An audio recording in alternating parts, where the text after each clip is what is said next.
platform for creators and artists in the game right now. Tonight, we are sitting down with SkrappyxJames, an independent force coming out of the hip-hop, pop, R&B. I guess we'll learn a little bit about his sound in his genre, A&I universe. This is where we tap into the real story, the grind, the doubt, the sacrifices, the small wins, the big L's, and the sound that makes their name ring different. That's right. My name is Q Motion.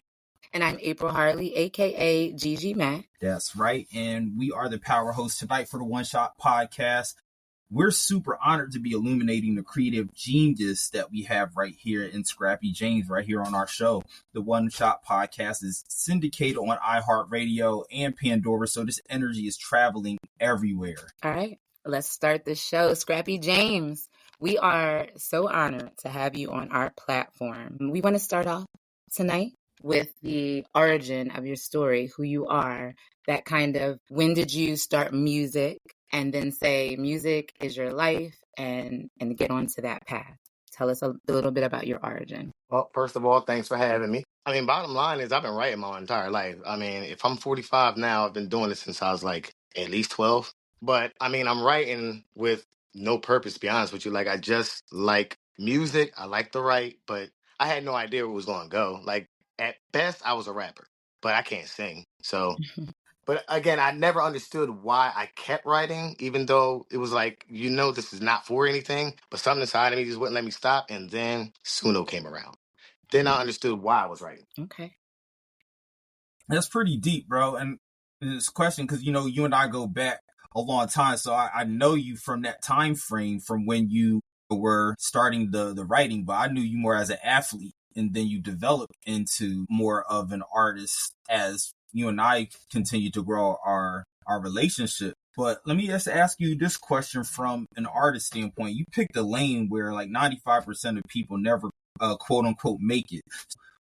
What did you have to accept in your head about failure or the concept of being slept on and just the notion of uncertainty before you really committed to this path? Honestly, I didn't see anything happening from this to begin with. So, it not working kind of really don't mean anything to me. Like, if it didn't work before this, then it not working at all is not going to hurt me at all. Like, at the end of the day, I just want to know that my pen is validated. Like, I can do that. It's kind of like you felt like you had nothing to lose, right? Not at all. Like, again, I didn't even go into this thinking that something could be done with this. Like, I didn't realize, like, it wasn't really until my wife told me or just looked at me with a weird eye that she never looked at me with before that I realized, like, I might be on something. So here we are. Okay. All right. And you mentioned wife. We were literally just talking right before the podcast here about family. And, 'tis the season. It's the holidays. And when we're talking about like getting ready and being the provider for our family and money stresses and things that could happen surrounding that, how do you, deal with being an independent artist? Because we know that life isn't cheap. Can you talk about and share with us a real moment where like the money side of this business almost made you kind of fall back? Like, I'm not, getting here where I want to financially. And what was the mindset, that hustle or support system that kept you from quitting and giving all up? So, like I said, in the previous art form, I was a rapper. Commotion to tell you that. But that got expensive because times were hard. I was a young guy. Money wasn't really right. Mm-hmm. And once I got away from it, it didn't even really matter anymore. But now that I'm in this lane, it's like, it's kind of early to tell because when I tell you I don't even have like 2 months of this under my belt. Okay. Like, I really haven't seen exactly how much it's going to take a toll. But I am starting to learn that there's a level of investment that you have to make in yourself. So I get that point. Like, right now, I haven't been at the point where it's like I'm irritated about what things are costing me to get things done. But I'm pretty sure at some point, if you hustle hard and long enough, you'll run into those. But again, I've been in those spots before. I really feel like a previous life has made me ready for this. There's a song that I actually wrote called Moment, or what did I call it? I want to say Moment, or Waiting for This Moment. And I'm trying to tell you, I'm sort of built for this. Like, whatever anguish could come with this, I've done enough to be able to deal with this. Okay. Nah, I think that's super dope, bro. And when you think about like what you're describing here is more so just about having like that relentless, resilient, almost like a Mamba mentality, right? Everything kind of starts with handling, mental health, pressure, and just really knowing your inner voice. So when we talk about what's mental, right? What do you think has been the hardest part in your mind, whether it's self-doubt, comparison, lack of support, relationships, or do you think it's something else? So, I mean, again, I'm in the early stages of this, so it's going to be a lack of support because whenever you bring something that is like a not everyday talent, people are going to look at you with a side eye anyway, like, who are you to have that? At the end of the day, I love music too much, so I kind of really don't care. Like I said, at the end of the day, I just want to know that whatever I put on a pen and turn into a song can be accepted by somebody, or it can be used by somebody in some capacity. I respect that. And let me ask you about this. When that inner voice starts talking crazy to you, what do you do to reset and protect your peace? That's a deep question. I mean, honestly, it's like life, bro. You just gotta keep showing up. I just keep writing until I feel it. I mean, I'll just keep going until I feel it. I'll keep dropping beats. I'll keep writing lyrics until it just. Because again, music is my outlet. It's the thing that makes me feel good. Like it's my high. If I can't have it, then I don't really know what else I'm gonna do. I'll always fight through it. Like, even on the writer's block, I'll fight through. Because again, I love it too much. Got you. Yeah, that makes sense. I guess we should transition then into your sound, like how you identify you. And if somebody were to hit play on your catalog, which is new, but I listened earlier with Q to the variations of your sound. And what do you think they would want to hear? How would you describe your sound to those who would just be coming in to learn all about SkrappyxJames? So to see me, you would never imagine like what my playlist looks like, what it actually looks like. Mm-hmm. I listen to everything. I think I have a musical history that goes from at least 1960 to present.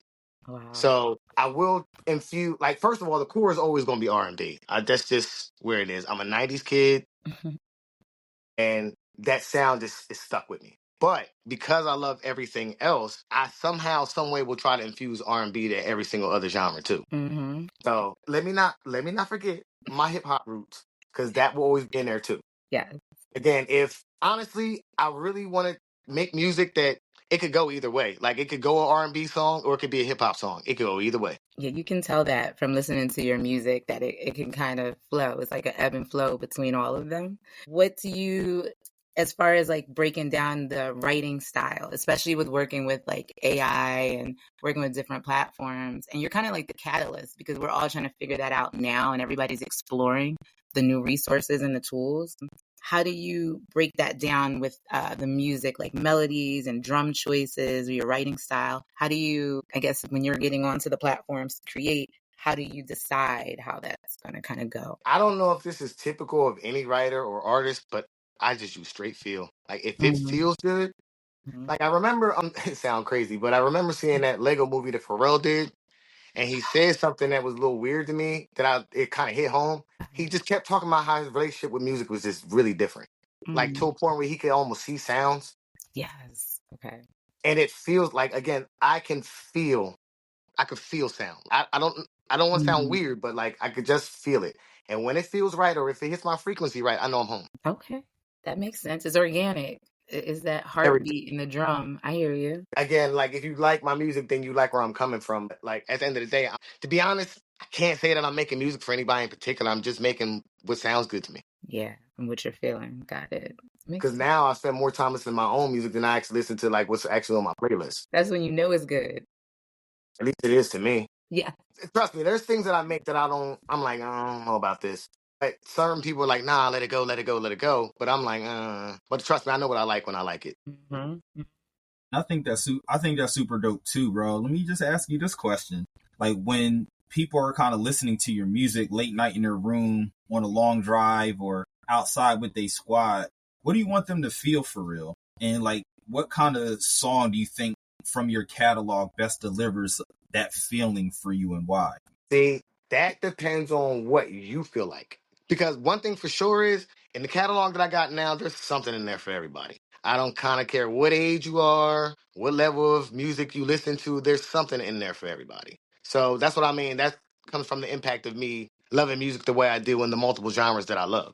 So, I mean, it depends on what you feel like. But I promise you, whatever you feel like, you'll find something in there. Well, thank you for that, because that's what we feel like. If you had to take a song from that same catalog that defines your life. Maybe where you are right now, future, past, your song, the one song in your catalog that kind of defines your feeling. Like you said, you listen to it, it feels good to you. What's the one song you're rocking right now that you really, mess with? Well, obviously, I would call that my theme song. This moment, that's my theme song. I think the one that set everything off, this whole chain of events in motion, was Power Couple. Yeah, I remember that one. That set the whole thing in motion. But this moment means a lot more to me because it's personal. So that's the one that I kind of live and die by. With the Power Couple, could you paint the scene for us? Like what was happening in your world when you wrote that? I'm assuming, but I don't wish to assume that it was your wife. Who was involved? What were you going through that helped you translate your experience into the lyrics, the sound, and that production? So, again, not to sound too cheesy, but I really love my wife. Yeah. Once I understood what Suno was, and I mean, it was nothing. She's just laying in the bed, and I'm looking at her, and I'm thinking like, damn, we cool. I just ran from there. And I'm not going to lie to you. I'm going to say at least 90% of that catalog is about her. Okay. 90%. So you married your muse in another way. Yeah, big up to the wife. Yeah, it's funny because like I told you, she didn't, before Suno, I would just read her things. And again, I can't sing and it doesn't have the same effect as it does in my brain if I'm just reading it to you. So she would always look at me like, yeah, I hear you. But then when Suno came up and I plugged the lyrics in, and I'm like, now here. And she looked at me with that eye. I was like, I told you. But here we are. Now she's like my biggest cheerleader. So, oh my God, that's so sad. Let me think of this in a way, right? If you think about your catalog as a movie, a film, what would the storyline be from your first release to your latest drop? And where do you think you're at right now in that movie? Like, would it be like the montage? Would it be a plot twist? Are you on the come up? Like, what would you say you're at? now I'm still working my way up. There's still some reception that what's funny? Because people keep asking me if I'm excited about what's going on. And it's like, I am, but I'm not. I don't know. Because it's like, again, like I said, I'm kind of battle tested. So it's like, I got to see things. And right now, it's like, even the feedback that I get from people that I'm supposed to get feedback from is not really where I want it to be. So it means it's like, well, you got to keep working. So no, I'm not really even not even near the climax part. Like, I'm still working. Like, I don't think God's done with me yet. Still got some work to do. I'm still trying to figure Suno out. Like I said, I'm not even 2 months into this. But I'm not going to lie. I'd be lying to say that I'm not kind of impressed with what I've figured out in this small amount of time. Well, we're definitely impressed. That definitely, piqued Jonathan P. Wright from Radio Pushers, the Millennial General. It definitely piqued his interest. And, he's definitely not somebody that just blows smoke. You know what I mean? So that's an A&R for Empire and Nebula and Tronics. You know what I'm saying? So you're on the right path, bro. I remember having a conversation with somebody, and they said the one thing that separated mine from AI music that he's heard so far is like it has soul. Thought about that for a minute. Like, when I listen to other songs, I'm like, they do sound very AI-ish. Yes. Like, but the music that I'm producing, it actually sounds like people, like with feelings and emotions and whatnot. And that's when I think about it, that's like that is a little strange to have that, like to embed that soul inside of an AI. I think that's kind of dope. So that was a pretty good compliment for me. I thought that was kind of cool. We literally just said that, Q, didn't we? When we were listening to the music earlier, sure. We were literally just saying that. And the thing that makes it intriguing in the fact that people that complain about, the usage of AI in their production process is that it still takes the soul of a person to run the AI.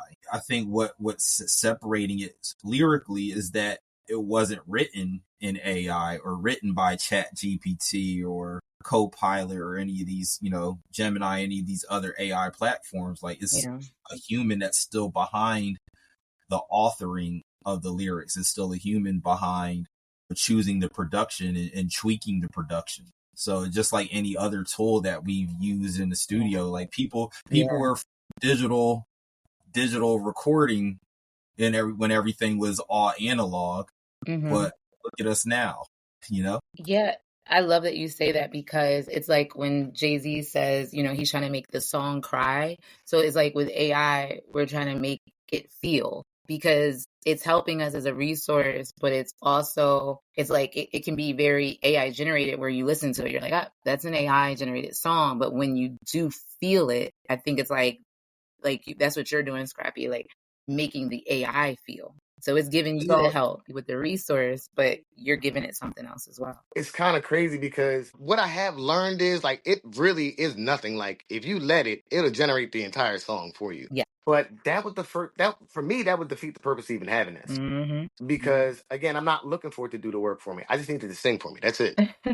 Like I want to get what's in my brain or what's in my heart out. Like I don't need the AI's help for that part. As a matter of fact, I'll make the AI feel like I do. Exactly. And this is a great question too for you because you're still in the early parts of it. When a lot of artists are so concerned right now with the numbers and the likes and the streams, views, all those things.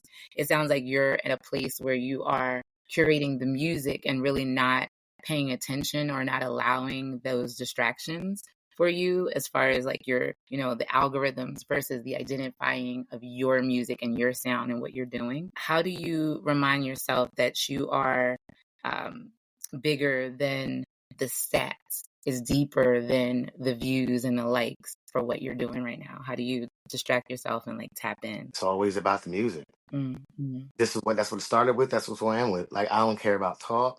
To be honest with you, numbers would be cool, but again, if I get to do what I love to do, doesn't matter. I feel like somebody will eventually see what I'm seeing.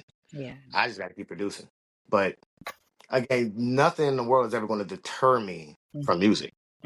Not words, not money. Because at the end of the day, music is the only thing that's ever been there in my life consistently.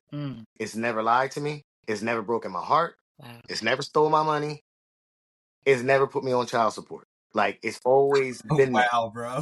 No, that's a great description. Thank you, music. For real. Music done saved my life so many times. What? Right. So I will never turn my back on it just like it didn't turn its back on me. Gosh, shout outs to music. Jeez. Wow. Oh yeah, I'm funny too. You are. What's up, man?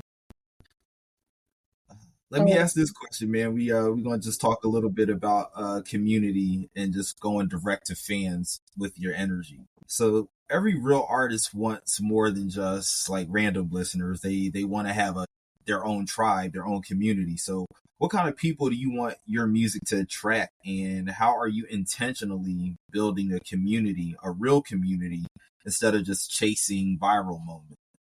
That's a tough answer because I never really put any thought into that. I don't know. At the end of the day, I just want whoever is interested in good music to just be a fan. I mean, I don't really have a demographic I'm looking for. I'm just looking for people who love music. It don't matter about race or any of that. Because again, if that was the case, then I'd be pretty much boxed into a specific genre. But I'm not. I'll mess with anything and everything and anybody. So I don't really have a group. If I was going to give a group, it'd just be anybody who like quality songs. I respect that. Gotcha. Now, I'd be lying to you if I said the roots of this isn't like of the black variety. I'd be lying. But because again, that's where I'm grounded. But I love everything, even country. I can't believe I'm saying this publicly, but yes, even country. That's what's up. Yeah, So like, eclectic. don't be surprised. There's country in the catalog too. That's what's up. I mean, we are seeing a lot more of us in that space. I think most prominently might be Beyonce, but Darius Rucker kind of gave us that blueprint in the '90s as somebody that The dude with the utilized. big dreads. How you gonna leave him out? Say that again. Him out. The dude with the big dreads. Well, for sure. But we are country. We everything though. Yeah, we're everything. So it's like I think there was this genre created by certain people. Well, that's how you can get push sales and dictate award and dictate what's popular versus what's not. Yep. Agreed. You were mentioning earlier, and yes, the comedy side of you. A lot of times with comedians, we see like in their artwork that they have certain things that they're going through in life and they share it with the public or with the intimate audience about their pain or and they turn it into laughs, right? As far as when we focus on like turning your pain into music, because we can talk about like the joy and the highlights, the things that aren't always so great, that don't always feel so well, those experiences. How do you turn your pain into your playlist of sorts? If you could share, something that happened to you that was painful that you took and then created the music from that, if you could share that with us, just one painful experience in your life and in your music that became a playbook for you, kind of, to share. So, man, y'all must have tailored this for me. So, Love it. there's a song in the catalog called "Daddy's Little Baby." I don't know if me and my daughter going to like talking about or want me talking about this, but it is what it is. Mm. Um, Again, it's not so much a sad song, but it's like a really introspective song. I was kind of having a moment where, like, my youngest daughter's like 19 now. I started feeling like she just don't look at me with those Superman eyes the way she used to when she was little. Mm-hmm. Mm-hmm. So again, Daddy's Little Baby was shaped. And I'm not gonna lie to you, like listen, I know back in the day they tell you not to do stuff like this, Mm-hmm. but I the song took like 5-10 minutes to write. But it took really like 30 minutes to write because I had to keep fighting through snot and tears to write it. Mm-hmm. But yeah, that's if anything that I've written thus far that I've actually put out in the public, that's the one that hits the hardest. Well, that's pretty deep too. I haven't quite gotten to that stage yet since my daughter's not that age, but you still kind of feel like that with your sons too, where And once they absolutely. start getting your height or bigger, and Absolutely. it's like, Mm. what can you impart upon them that still gives them that reverence, that love, that respect I that mean, want to carry into your old age and in their coming of age. in the song, I just really like I understand. Like, it's like you got to let go. You know what I'm saying? That's kind of, I remember seeing something recently that said, like, the hardest part of being a parent is, like, you raising the people that you can't live without to live without you. Yes. Yeah. You know what I'm saying? Wow, So, that's deep. That is so accurate. Jeez. so the only thing that I'm really asking of my kids is, like, as you getting older, just don't forget that I'm still dad. Like, I'm still here. Mm-hmm. Because, again, they're going to go out and they're going to live their life. And, again, in living your life, you tend to forget things Yeah. that were or people that were because you're living your life. I get it.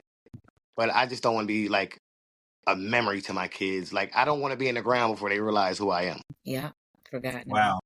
Wow, that's deep. That's so real. I feel like every parent feels that right now. Yeah, So yeah, then you're gonna buckle up when you hear Daddy's Little Baby because it might drop a tear on you. Mm-hmm. All right. Yeah, I'm definitely gonna have to like tap into that. Around the holidays, man. That's Oh no, speaking of holidays, I got one I'm about to drop December 1st. I tried my hand at a Christmas track and it came out pretty well. So I'm gonna go ahead and drop that I think December. that's the one. That's the one you sent to us, right? Yep. Yep. Yeah, So man. You're I'm gonna already drop you're a already couple. tapped into the spirit, and I'm grateful too. Not that I don't like Mariah Carey. I love Mariah Carey's You just need music. something. Yeah, that's all I'm We trying to need a say. new Christmas classic. You want to Yes, take a second to talk about your song and what's dropping December 1st? So again, it's just another song that I'm looking at my wife about. I don't know. It's like I said, the hook is like there's a lot of Christmas songs out there, but this one's specifically gonna be about you, and that's just the root of it. How Christmas was versus how it is now. I love it, man. Definitely looking forward to the drop on December December 1st, man. 1st. That's super dope. So let me just ask you this, man. As we're starting to wind down the pod for tonight, we are, ladies and gentlemen, speaking to Scrappy James. If you weren't Okay. aware, we are talking to Scrappy James live in the studio Yep. here Yep. on the One Shot Podcast. And this is our one shot moment discussion right here. So, with this being the One Shot Podcast, we have to ask you this. If this was your one shot to talk directly to the world about who you are as an artist, your core message, etc., what would you want people to remember after the music stops? I love it. Yes. Honestly, if you're gonna know anything, one that he's a good writer. He's a good writer. He writes from the heart, and I mean that's it. I mean, if I have to give an overall view of where I want people to see me, he's a good guy. He's a solid dude. He stands on righteousness. That is it. Oh. I'm very simple. I'm just anybody else. Like I'm not a famous dude. I don't even know if I was cut to be famous. I'm just a regular guy who has a little gift and a passion for music. And again, if you can feel that, you don't like what I'm doing. Because again, everybody wants to feel like that could be them. Mm-hmm. And I think that could be me for long enough. Straight like that. Stand on righteousness, brother. We are honored. Thank you so much. Big love to SkrappyxJames for tapping in with us on the One Shot podcast powered by Music Hypebeast. If you're rocking with our energy, make sure you follow us on Instagram at the Music Hypebeast.